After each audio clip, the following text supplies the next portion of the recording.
Úspešne opatrovať. Opatrovanie osôb v Rakúsku. Cesta k samostatnosti. 5 krokov k opatrovaniu osôb. Ďakujeme, že chcete pracovať ako opatrovateľka osôb.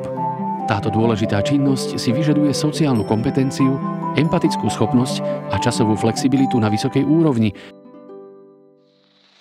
nakoľko opatrovanie môže byť hodinové, denné alebo denne počas 24 hodín. Najviac rozšíreným modelom je priebežné opatrovanie počas 24 hodín. Tip. Podľa opatrovateľstva orientovaného na kvalitu sa doporučuje opatrovateľke osôb disponovať vhodným vzdelaním alebo absolvovať tomu zodpovedajúci kurz o opatrovateľstve v trvaní 200 hodín. Toto vzdelanie môže znamenať veľkú výhodu, nakoľko je predpokladom toho, aby zákazník dostal finančnú podporu za vaše služby.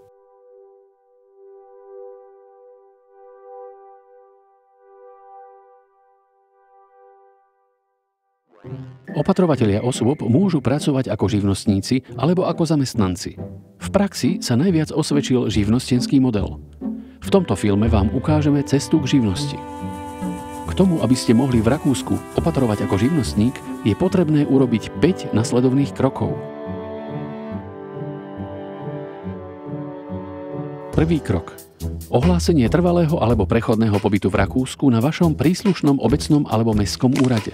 K tomu potrebujete platný cestovný pas alebo občiansky preukaz a vyplnený prihlasovací formulár. Druhý krok. Ohlásenie živnosti.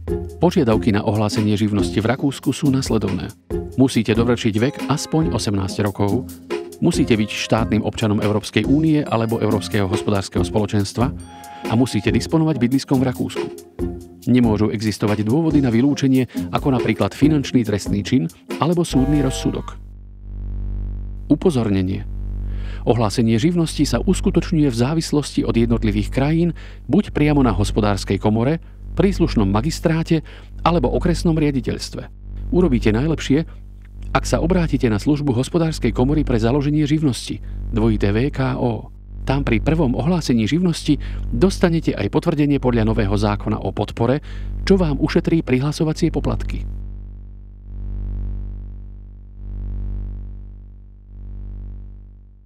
K podaniu prihlášky potrebujete platný cestovný pas alebo občiansky preukaz, prihlášku a výpis z registra trestov. Ohlásením živnosti sa stanete členom Rakúskej hospodárskej komory.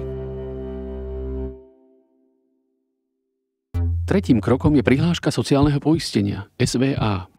Ohlásenie živnosti vedie k povinnému zdravotnému, dôchodkovému a úrazovému poisteniu a obsahuje aj oprávnenie na živnostenské predpoistenie. Živnostenský úrad oznámi ohlásenie vašej živnosti v sociálnej poisťovni.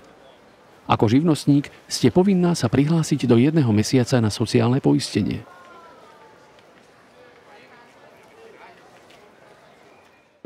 Tip.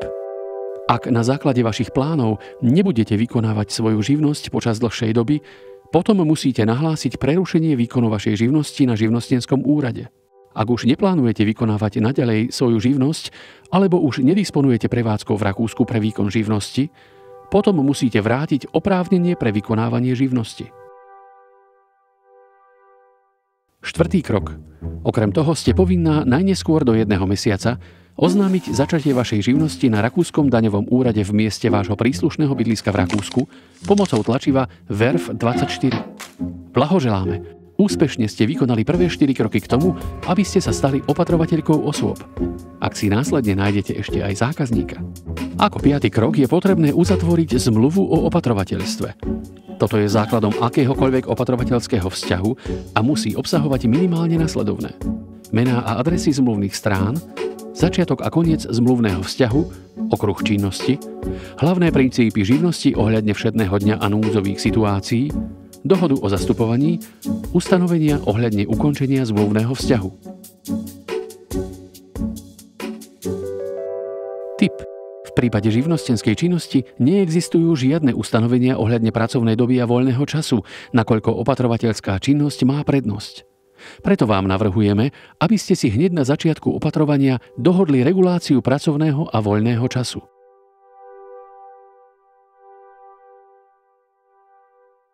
vašej opatrovateľskej činnosti už nestojí nič v ceste. Ďakujeme, že ste si prezreli toto video.